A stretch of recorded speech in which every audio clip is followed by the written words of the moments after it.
skala pengukuran. Ya, untuk mendatangkan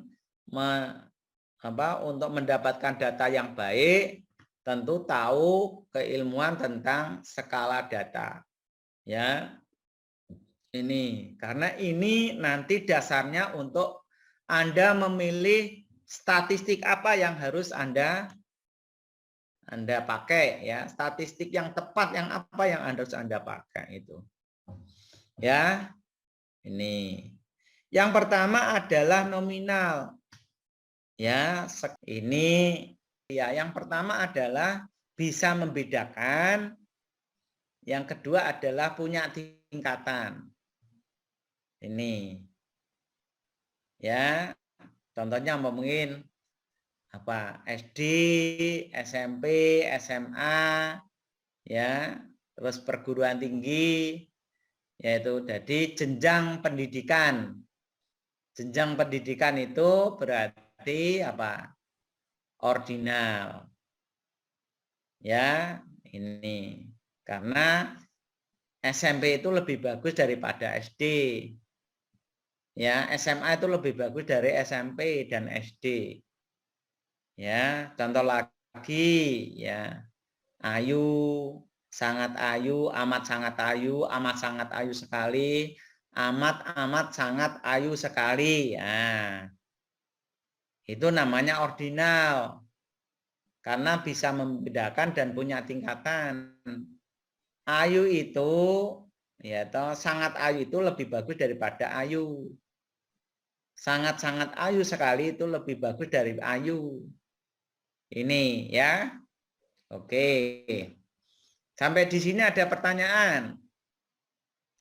Dua data ini, data nominal sama ordinal, itu disebut data diskrit. Ya, atau data kategori. Ya, itu. Ya, tidak usah diuji kenormalan. Ya, memang dari sononya tidak normal. Kalau dipaksa diuji kenormalan, ordinal sama nominal, yang tidak normal itu yang menguji. Berarti ya? Itu. Jadi Mas Haidar nanti kalau data nominal dan ordinal kok diuji kenormalan, yang tidak normal itu Mas Haidar. Ya, itu. Itu karena SPSS, program SPSS itu kan program yang mati yang bisa mengoperasionalkan kan orangnya. Ya toh diuji itu keluar ya outputnya. Tapi kan harus bisa mikir itu. Yang bisa mikir kan yang bisa mengoperasionalkan SPSS yang mempunyai kriteria yang pertama adalah bisa membedakan. Yang kedua bisa punya tingkatan. Ya. Yang ketiga punya jarak. Ini. Contohnya apa? Contohnya apa ini? Terangnya lampu. Ya, ini berarti interval. Kadar HB itu interval, suhu badan itu interval. Ya, ini. Ya. Yang terakhir yaitu rasio. Rasio itu punya segalanya, ya. Bisa membedakan, punya tingkatan, punya jarak, dan punya kelipatan. Jadi di interval itu tidak punya kelipatan. Yang punya kelipatan adalah rasio. Ya, contohnya adalah tinggi badan. Ya, tinggi badan si A itu setengah dari tinggi badan si B. Ya, tingginya Ali Rosidi itu setengah dari tingginya Mas Haidir. Itu. Atau Ali Rosidi itu beratnya 2 kali lipat beratnya Mas Haidir. Jadi berat badan sama tinggi badan itu rasio. Ya. Kenapa tadi kok cahaya lampu 10 watt ditambah cahaya lampu 10 watt itu terangnya tidak sama dengan cahaya lampu 20 watt. Ya, kadar HB 10 ditambah kadar HB 10 tidak sama dengan kadar HB 20. Itu interval. Kalau rasio itu ada kelipatan. Ya, ini jarak itu kelipatan. Ya, jarak kota A dengan kota B itu setengah dari kota C. Jarak A ke C. Itu ya. Oke. Dua data ini, data interval sama data rasio itu namanya data kontinu atau data numerik. Ya. Untuk menentukan apakah ujinya yang apa itu harus diuji kenormalan dulu. Ya, ini. Jadi interval sama rasio itu harus langkah pertama harus diuji kenormalan. Ya. Nih. Normal apa tidak? Kalau normal pakai statistik parametrik. Ya, kalau tidak normal pakai statistik non parametrik. Itu ya. Tadi Kera. Oke.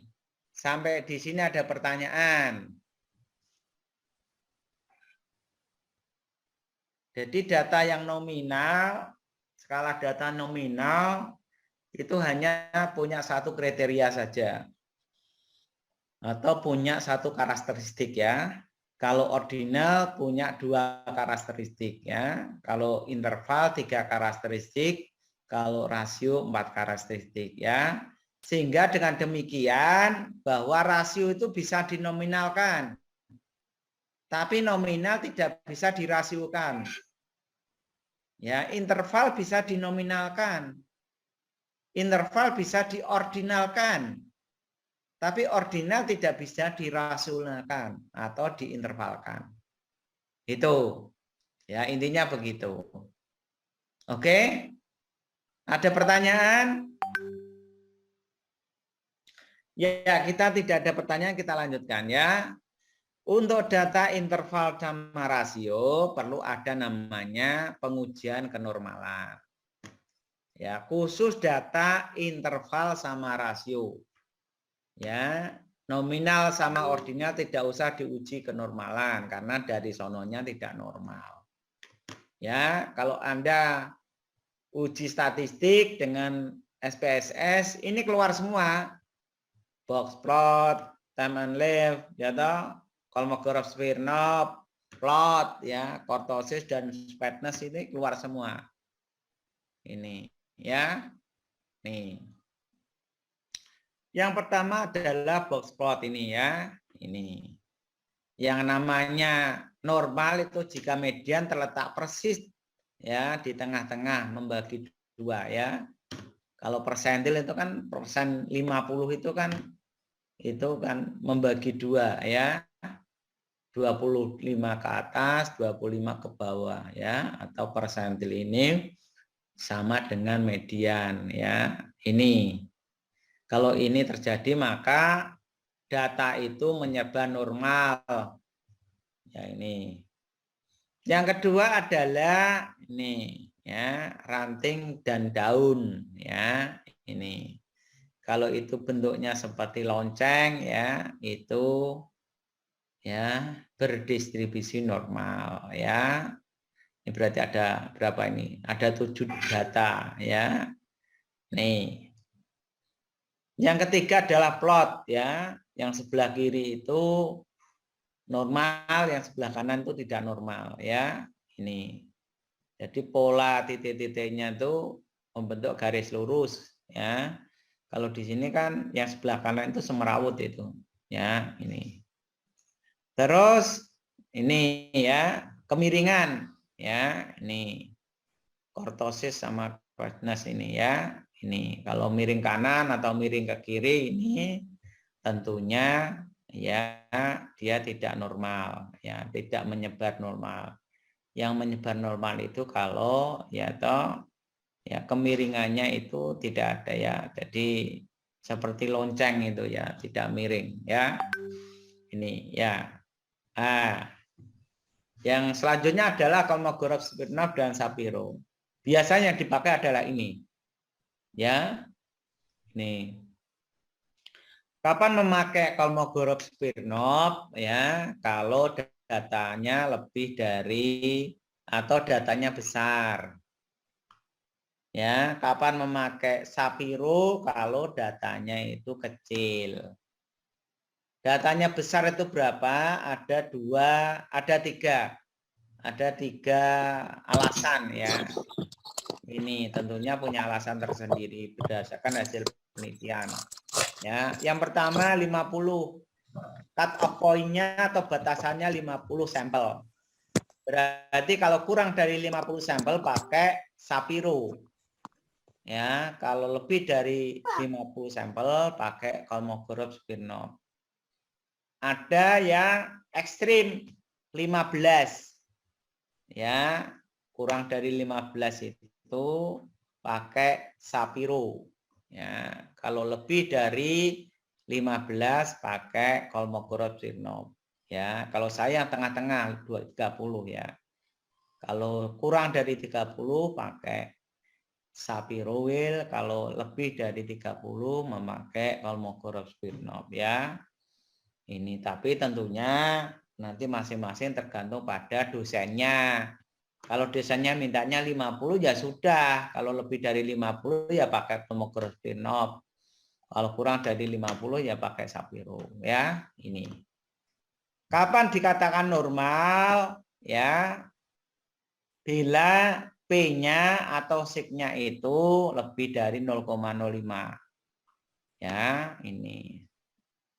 Berarti kalau kurang dari 0,05 berarti pakai dikatakan tidak normal. Menyebar tidak normal ya. Kalau kita lihat di layar ini hasil tesnya kadar Hb sebelum itu tingkat kemananya atau P-nya atau sig-nya itu 0,2000 ya, berarti normal. Ya toh? Kadar Hb sesudah itu juga 0,200 berarti normal. Kalau datanya besar berarti kalau pakai Kolmogorov, Smirnov berarti kadar Hb sebelum sama sesudah itu semuanya normal. Demikian juga yang Shapiro. Ya, yang Shapiro itu hasil uji statistiknya P-nya atau P-value-nya itu 0,907. Ini ya. Nih. Ya, atau 0,763. Artinya apa? Ini dua-duanya ini lebih dari 0,05. Ya, artinya apa? Data kadar Hb sebelum dengan kadar Hb sesudah itu dalam posisi yang menyebar normal. Ya, kalau menyebar normal berarti pakai uji parametrik. Ya, kalau tidak menyebar normal memakai uji non parametrik. Itu ya. Oke. Sampai di sini ada pertanyaan.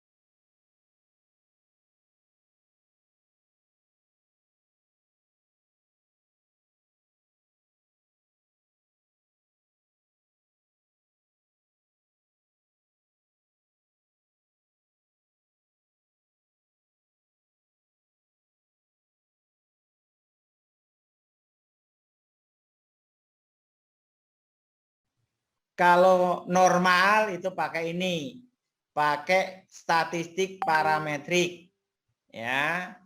Kalau tidak normal pakai ini, statistik non parametrik, ya. Oke, satu-satu ya.